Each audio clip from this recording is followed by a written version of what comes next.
Les amis, le sourire de Monsieur José Mourinho aujourd'hui. Bonsoir à toutes et à tous, très heureux de vous retrouver en ce vendredi 22 mai. J'espère que vous êtes en forme, où que vous soyez, et soyez les bienvenus à la maison dans mon petit bureau pour ce point média. Ce sourire à la une de la Gazzetta dello Sport, car on célèbre aujourd'hui les 10 ans jour pour jour du titre de champion d'Europe de l'Inter. On va y revenir. En attendant, on reste à Milan, mais de l'autre côté, ça chauffe du côté de l'AC Milan. Milan, réveille-toi, et maintenant dans la Gazette, avec la charge sur cet homme, Ivan Gazidis, 55 ans, l'homme de l'exécutif de Milan, avec 4 chantiers chauds. On en a déjà parlé ensemble, vous le savez. On rappelle les faits avec notamment, il y a quelques mois, l'arrivée qui était imminente de Ralf Rangnick au poste d'entraîneur à la place de Stefano Pioli. Finalement, il devrait bien arriver, oui, mais au poste au-dessus de boss du sportif. Il devrait amener dans ses valises, lui, la révélation des entraîneurs de Bundesliga, monsieur Julian Nagelsmann. Attention, Pioli pourrait être ainsi éjecté. Ralf Rangnick qui veut un staff de 8 personnes. Parmi ces 8 personnes, 2 actuellement en place pourraient rester. 2 hommes de Gazidis. Le premier, ici, Hendrik Almstadt, école Harvard, London School. Il a fait ses classes du côté de la General Electric ou encore du côté de Goldman Sachs. Arrivé dans le football avec Arsenal. C'est là que la connexion s'est faite avec Gazidis. Et puis Aston Villa comme directeur sportif. Ça n'a pas bien marché. Il s'est écarté du football pour aller dans le golf, le PGA européen. Retour au foot à Milan 2019 avec Gazidis. Il est l'homme notamment de la fracture avec Boban. Affaire à suivre. Et lui,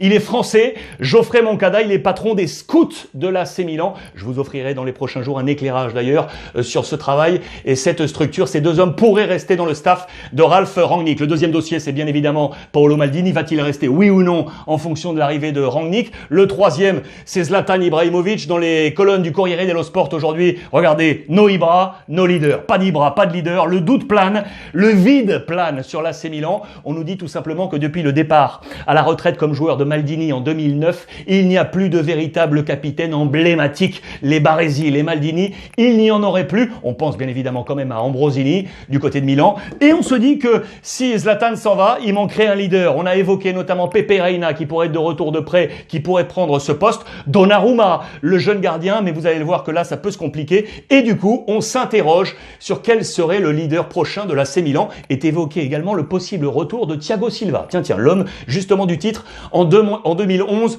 au Monstro. Et le 4e chantier, les contrats. Les contrats avec le capitaine Romagnoli, 25 ans 2022. Il faut le consolider, Romagnoli. Et donc, Donnarumma, 21 ans, contrat jusqu'en 2021. Attention, il peut filer et là, on perdrait éventuellement un leader. D'un gardien à l'autre, les amis, là, le dossier est clos. Dans les colonnes de Bild, aujourd'hui avec notre compère, ami, consultant, monsieur Pat Guillou. Regardez, ça y est, c'est prolongé pour Emmanuel Neuer jusqu'en 2023 avec le Bayern Munich. Il a actuellement 34 ans, pardon.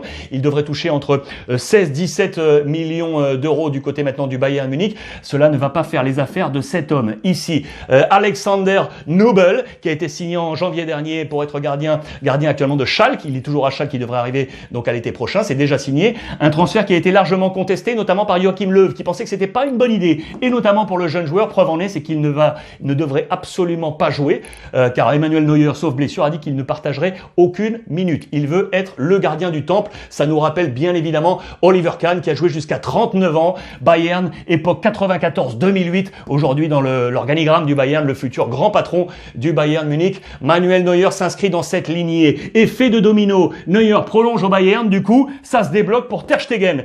Côté Barça, il était en attente. Vous le savez, il était notamment convoité par les grosses écuries européennes, notamment par le Bayern. Du coup, ça se débloque. Il devrait signer avec le Barça jusqu'en 2025 avec une évolution des émoluments crescendo pour avoir le salaire qu'il demande à l'heure actuelle. Il était donc convoité par le Bayern, par Chelsea, par la Juve, par Manchester City. Il devrait donc rester au FC Barcelone. Le Real Madrid, de son côté, visite, ça y est, de Florentino Pérez du côté de Valdebebas, le centre d'entraînement du Real Madrid. La discussion ici avec Zinedine Zidane. C'était la première visite de Florentino Pérez depuis la réouverture au travail pour le Real Madrid. Je vous rappelle qu'il y a 2 points d'écart entre le Barça et le Real. On recharge les piles. Les masques sont bien évidemment là. La distance de sécurité, là aussi, évidemment. Et regardez, c'était à la une de Marca. Les joueurs, visite du président avec Ramos, avec Carvajal, avec Courtois ou encore avec Marcelo. Le Real est au travail. La péninsule ibérique toujours, mais avec le Portugal. Deux informations intéressantes. Slimani, les amis. Et si Slimani repartait du côté du Sporting Portugal à la une de Record, il promet de revenir. Je vous rappelle qu'il était arrivé en 2013 au Sporting Portugal en provenance de l'Algérie. 31 ans aujourd'hui pour l'international algérien.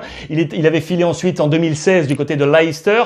Tout de suite, 3 phases de prêt. Newcastle en janvier 2018. Quelques mois plus tard, à la fin de la saison, direction Fenerbahçe en août 2018. Et puis vous le savez plus récemment, c'est Monaco, bien évidemment, sur cette saison où il cartonne. 18 matchs avec 9 buts et 7 passes décisives. Va-t-il revenir du côté du Sporting? La deuxième info, elle est là. Manchester United veut le petit bonhomme qui est là. Nuno Mendes, 17 ans les amis, latéral gauche, polyvalent également pour être défenseur central. Il est né à Lisbonne. Il a été fabriqué au Sporting. C'est la véritable pépite. Et attention, on dit que Manchester United le veut absolument. La clause est à 45 millions d'euros. Il y a une très bonne relation d'ailleurs entre le Sporting et Manchester United. Regardez les 4 derniers cas. 2003-2004, c'est bien évidemment Cristiano Ronaldo à hauteur de 19 millions d'euros. 2007-2008, 25,5 pour Nani.